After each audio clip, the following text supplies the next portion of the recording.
तो आपने अभी खाने का जिक्र किया था। मैंने कहीं पढ़ा था कि आपने कहा है कि खाने का कोई धार्मिक आधार नहीं है। नहीं, मैंने ऐसा नहीं कहा। पसंद हो वो खाएं जो आपके लिए अच्छा हो। ठीक है, ये बहुत अलग वो बात खाएं है। जो आपके लिए अच्छा हो। मैं सुधार करती हूँ, वो खाएं जो आपके लिए अच्छा हो। पर आज मजहब के नाम पर गोमांस पर बैन लगाने की बहुत ही राजनीतिकरण से भरी चर्चा हो रही है। गोमांस या कोई भी, इसे खाना निश्चित रूप से आपके लिए अच्छा नहीं है। गोमांस या कोई भी मांस, उसकी बात करेंगे, पहले सवाल पूरा कीजिए। ठीक है, मैं तो एक उदाहरण दे रही थी कि कैसे मैं राजनीतिक मुद्दों को मजहब के इर्द गिर्द घूमता देखती हूँ। आप ढेर सारे लोगों के मजहब और व्यक्तिगत स्वतंत्रता के बीच सामंजस्य कैसे लाएंगे? मैंने पढ़ा है कि आपको सलमान रश्दी की लिखी किताबें पसंद है। विश्वास के नाम पर उन पर फिर से बैन लगाने वाले हम पहले देश बने। हम मजहब और व्यक्तिगत स्वतंत्रता को साथ कैसे रखें? देखिए, ऐसा कहा जाता है कि विश्वास पर्वतों को हिला सकता है। हाँ, पर यह आपके दिमाग को जाम कर देता है। लेकिन इस धरती पर सबसे बड़ा अपराध जो आप कर सकते हैं वो है पर्वत को हिलाना। आपको पर्वत नहीं हिलाना चाहिए, ये उसी जगह पर होना चाहिए। ये कहीं से यूं ही गिरा नहीं है, ये बहुत सारे प्राकृतिक बलों के खास तरीके से काम करने पर बना है। पर्वत को गढ़ने के लिए असाधारण गतिविधि हुई है। आपको कभी भी पर्वत को हिलाना नहीं चाहिए, पर जिनका दिमाग जकड़ा हुआ होता है वो हमेशा पर्वत को हिलाना चाहते हैं। इसे ध्यान में रखते हुए देखिए, जब हम मजहब कहते हैं तो ये संस्कृति में बाहर से आई हुई चीज है। हमारी संस्कृति में मजहब कभी नहीं होता था। आपको 1000 साल से भी पहले देखना होगा, क्योंकि हम पर किसी और का शासन था। यहां पर हम हमेशा कहते थे आपका जीवन आपका कर्म है। कर्म का मतलब कार्य। किसका कार्य? आपका कार्य। तो इसलिए हम कहते हैं आपका जीवन पूरी तरह से आपका बनाया हुआ है। ऊपर कोई नहीं है जो बैठकर इसे आपके लिए मैनेज करे। यह पूरी तरह से आपका है। लेकिन आपके किए हुए हर काम के लिए, चाहे वो शारीरिक, मानसिक, भावनात्मक हो या ऊर्जा के स्तर पर, आप किसी भी तरह का काम करें, उसका एक परिणाम होना तय है। अगर आप परिणाम के लिए तैयार हैं तो जो चाहे करें। अगर आप परिणाम को देखकर रोने वाले हैं तो काम को नियंत्रित करें। अब इस आधार पर आपने भोजन की बात की। देखिए, इस देश में भोजन को बहुत ध्यान से देखा गया है। अगर आप बस इसे वापस ला दें तो दुनिया स्वस्थ हो जाएगी। यहां हमने अलग अलग तरह के लोगों के लिए भोजन तय किया। अगर आप छुटपुट सा काम कर रहे हैं तो आप क्या खाएं? अगर आप ट्रेडिंग कर रहे हैं तो आप क्या खाएं? आध्यात्मिक प्रक्रिया में हैं तो क्या खाएं? शिक्षा में हैं तो कैसे खाना खाएं? ऐसा इसलिए है क्योंकि हर व्यक्ति को अलग तरह के शारीरिक गठन की जरूरत होती है। आपको मिस्टर बोल्ट के बगल में 100 मीटर दौड़ना है तो आप कैसा भोजन लें?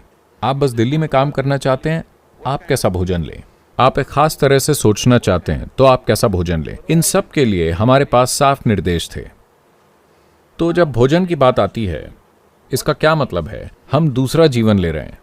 वो चाहे जो हो, वो पौधा हो सकता है, पशु या कुछ और। आप कोई और जीवन लेकर उसे ग्रहण करके आपको उसे अपना जीवन बनाना है। यही सारी कहानी है। आपका जीवन क्या है, उसका जीवन क्या है? अगर ऐसे देखें तो पूरा जीवन इस धरती से आ रहा है। ये शरीर भी वही मिट्टी है, ये भी वही मिट्टी है। अगर केंचुआ है वो भी वही मिट्टी है। पर देखिए वो कैसे बनाए, ये कैसे बनाए और वो कैसे बनाए। अगर मैं आपको आम पसंद है या केला? आम। मुझे पता था आप सभी राज्य पर शासन कर रहे हैं। अब अगर आप एक आम खाते हैं तो ये आम आप में एक महिला बन जाता है। मैं एक आम खाता हूं तो वही आम मुझ में एक पुरुष बन जाता है। गाय आम खा ले तो गाय में वही आम गाय बन जाता है। ऐसा क्यों हो रहा है? आपके अंदर एक खास इंफॉर्मेशन या सॉफ्टवेयर है। आप जो कुछ भी खाते हैं वो उसे एक महिला में बदल देता है। अगर मैं खाता हूं तो ये एक पुरुष में बदल जाता है। गाय खा ले तो गाय बन जाता है। तो हर जीवन वैसा घटित हो रहा है जैसा ये होता है, क्योंकि सूचना का एक खास आयाम है, या नई भाषा में इसे सॉफ्टवेयर कहते हैं। एक खास सॉफ्टवेयर है जो सूचनाओं की व्यवस्था है। अब विचार यह है कि सरल से सरल सॉफ्टवेयर खाया जाए। अगर आप ऐसे जीवन को खाते हैं जो एक बहुत ही सरल सॉफ्टवेयर है, तो आपकी उस सॉफ्टवेयर के ऊपर लिखकर उसे पूरी तरह से अपना हिस्सा बनाने की क्षमता बेहतर होती है। जैसे जैसे वो सॉफ्टवेयर ज्यादा जटिल होगा, वैसे वैसे आपकी उसे समाहित करने की क्षमता कम होगी।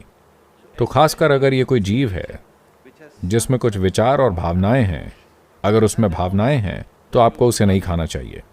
ये समझ है। जो जानवर थोड़ी सी भावनाएं व्यक्त करते हैं उन्हें नहीं खाना चाहिए। Displays certain emotions, especially if it displays emotion which is near to human emotion. खासकर अगर वो मनुष्यों जैसी भावनाएं व्यक्त करें तो उन्हें खाना नहीं चाहिए, क्योंकि ये पूरी तरह समाहित नहीं होगा। जानवर प्रकृति प्रकट होना शुरू हो जाएगी। या दूसरे शब्दों में, भारत में, शहरों में शायद लोग नहीं जानते हों, पर गांव में लोगों का गाय के साथ बहुत गहरे संबंध होते हैं। उन्होंने उस गाय का दूध पिया होता है, उनके बच्चे उस गाय का दूध पी रहे होते हैं, बहुत गहरा संबंध होता है। शायद आप नहीं जानते हो, गाय वो जीव है। अगर आपके साथ कुछ होता है और आप दुख या दर्द में हैं तो आपको गाय के पास जाना भी नहीं होगा।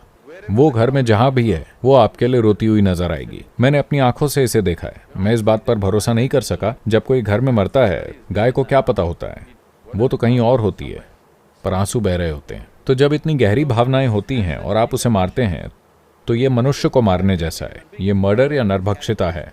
तो बात किसी के मजहब या धर्म से जुड़ी नहीं है। ये एक मूलभूत समझ है। जब हम भूखे होते हैं तो क्यों मैं आपको काट कर नहीं खा सकता? मैं पूछ रहा हूं कि गलत क्या है? पर आप जो कह रहे हैं वो सभी जानवरों के लिए होना चाहिए, ना कि सिर्फ गाय के लिए। बिल्कुल बिल्कुल होना चाहिए। और फिर जब बात सिर्फ गाय की होती है तो ऐसी धारणा बनती है ऐसा नहीं कि ये एक राजनीतिक या धार्मिक फैसला है। नहीं, मैं कोई कानून की बात नहीं कर रहा। लोग उठकर ये नहीं कह रहे हैं मांसाहारी होना क्रूरता है, नहीं तो वो एक अलग बात होती। मैं तो क्रूरता की बात भी नहीं कर रहा। एक पौधे को काटना भी मेरे अनुभव में क्रूर है, पर आपको करना पड़ता है। पर अगर आप इसके बारे में जागरूक हैं तो आप इसे कम से कम करेंगे, ना कि निर्दयता के साथ। ये बात है। अब ये राजनीतिक रूप से गौ हत्या जो भी है उस पर बैन लगाना, इसमें कई चीजें हैं। एक बात यह है कि एक संवेदनशीलता होती है। एक बार जब आप गाय से दूध पीते हैं तो वो आपकी माँ की तरह होती है। अपनी माँ की हत्या करके उसे खाना, ये इस देश के लोगों को स्वीकार नहीं है। अब भी 80% लोग इस श्रेणी में हैं और इस चीज को लेकर वो बहुत बहुत भावनात्मक हैं। ऐसी भावनाएं क्योंकि वो हमेशा से घरेलू और विनम्र रहे हैं तो उन्होंने हिंसा नहीं की।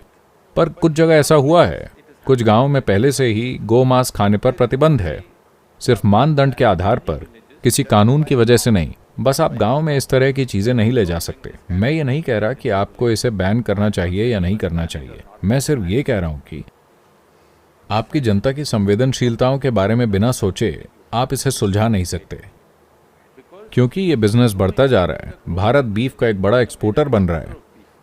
ये सही नहीं है। चाहे कोई भी कुछ खाए, ये उन पर है, उनकी व्यक्तिगत पसंद है। पर अब आप इसका प्रचार कर रहे हैं और इसे बढ़ावा दे रहे हैं। ये एक गंभीर चिंता का विषय है, पर लोग इसे व्यक्त नहीं करते हैं। लोग सड़कों पर किसी को मारने नहीं जाएंगे क्योंकि गाय को मार दिया गया है। तो बैन की जरूरत नहीं, बल्कि बैन से ज्यादा शिक्षा की जरूरत है। बैन की नहीं,